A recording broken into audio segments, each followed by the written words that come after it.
থাম ডাইনি, বাড়িতে গিয়ে তোর মায়ের কাছে অভিযোগ করব। দেখলা, এইভাবে এখন পর্যন্ত 50 জন পালিয়েছে। হাই, আমি নতুন বডিগার্ড। দেখো, আরেকটা মুরগি এসে গেছে। কি মনে হয় আমার অত্যাচার সহ্য করে কতক্ষণ টিকতে পারবে? ম্যাডাম, চা খেয়ে নিন। ছে, এই কেমন চা? কোনো অসুবিধা নেই, আমি বদলে দিচ্ছি। থাক, ভুল করা মানুষকে ক্ষমা নয়, শাস্তি দেওয়া হয়। কি হলো, আমাকে মারার ইচ্ছে করছে নাকি? না, আপনি এত ভালো, আপনার সম্পর্কে খারাপ কিছু ভাবতেও পারি না।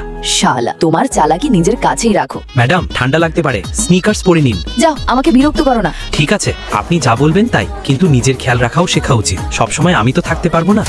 বিয়েতে না কেন বলছো? যতই চেষ্টা করো, সিদ্ধান্ত হবে আমারই। এখন থেকে আমার টাকার 1 টাকাও খরচ করবি না। ঠিক আছে, ম্যাডাম, এই নিন। আজ আমার মুড ভালো নেই। আমি জানি মালকিন আপনাকে বকেছেন, কিন্তু আপনাকে খুশি করার জন্য আমি কি নাচ দেখাবো? আরে বাহ, তুমি এত সুন্দর কিভাবে? আপনি আসলে আমার কাছ থেকে চানটা কি? আমি সব সময় তোমার সাথে থাকতে চাই।